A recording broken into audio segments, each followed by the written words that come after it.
So this is my follow-up video to the last one, which was about what Vo2max is, and now we're going to explain how I improved my Vo2max over a 6-month period. Initially I was able to improve my Vo2max just by running faster and doing tests, but eventually I found out that it plateaued a bit and I needed to look at some other way of improving. I'd either reached my limit or I needed to find another way to improve that. So that's what I'm going to go through today. We'll start by looking at the numbers. So in January I run 239 kilometers and put about 24 hours running in at that time. Picked up a little injury with the knee in February, and that came down to about 129 kilometers, only about 10 hours of running. Moving into March, everything was fine. We picked it back up to 200 miles, and then into April you're looking at 221 kilometers, May up to 275 kilometers, June 359 kilometers, July 300, August 330, September 245. So let's have a look at the training then. So in February you can see I was running typically 3 times a week. Kilometers were 10, 12 per run. We've got a 16 kilometer run there and a 22. But in terms of the training, in terms of the aerobic training that was coming later, and then we carried that through into March. Very similar. There are a few really long runs there, like a 30 kilometer run and a 43 kilometer run. But looking at the other runs through the week, they're all still relatively low in terms of, there's a lot of runs there that are below 10 kilometers. The same with April. Although I was still pushing 1 day a week to try and get my distance up to that marathon distance.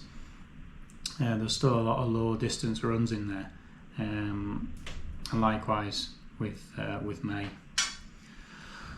But like I said, looking towards the end of May, we're starting to increase the volume of training per week. So we're looking at 4 and 5 runs per week.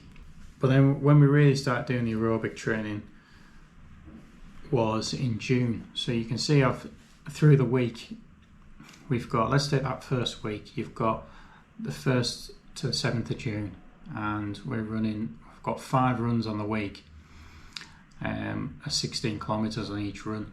So for the research I've done, I really needed to increase my time of running. So I've dropped the pace back by at least 30 seconds. So if I was running at 5:30 pace on my runs, that would become back to 6. So somewhere between 5:30 and 6 minutes per kilometre is what I was running at.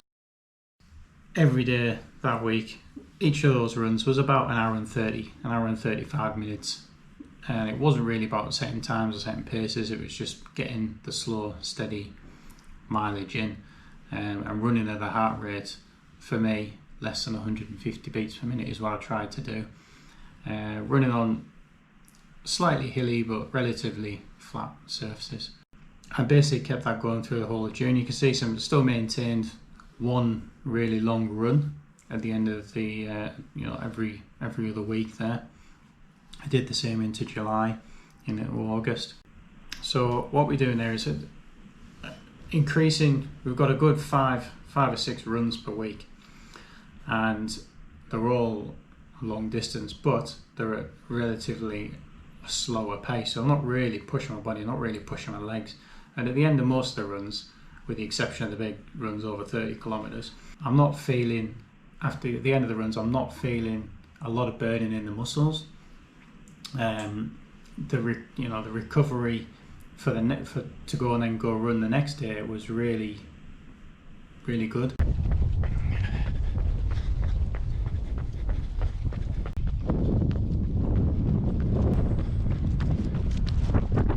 So one of the things I think I'm benefiting from there is that I've managed to work the aerobic system, get my heart rate up, not too high, but not damage the muscles too much. So there's not much tearing in the muscle tissues from hard running because the running was quite easy.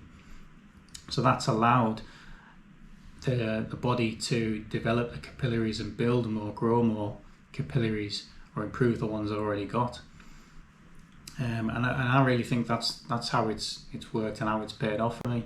So I did my first Vo2max test on the 14th of February, and then I was monitoring it every few days or every week, and it took 9 days to get it up to the next level, which was on the 23rd of February, another 9 days to the 3rd of March, 42 days, quite a long break, up to the 14th of April.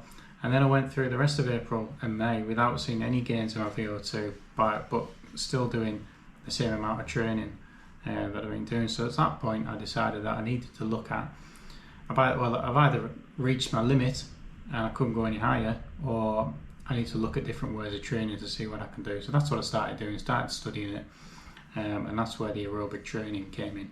So on the 7th of June I managed to increase my Vo2max again, and then another 24 days later up to the 1st of July we went up, and another 21 days we went up to the 22nd of August and got basically what my current Vo2max is at the moment.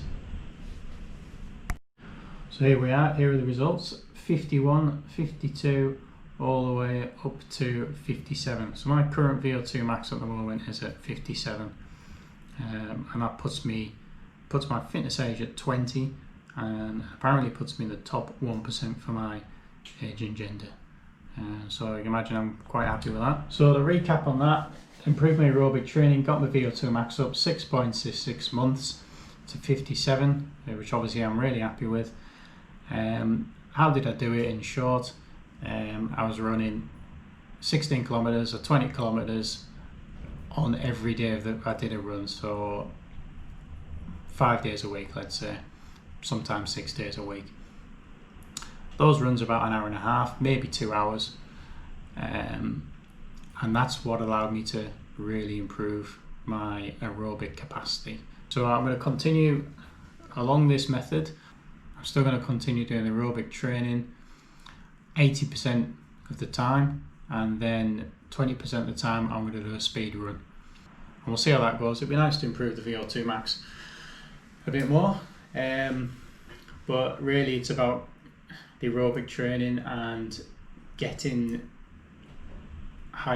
faster times in the half marathon and the marathon distance. Thanks for watching. If you enjoyed the video, please hit the like button, I'd appreciate that, and subscribe for more.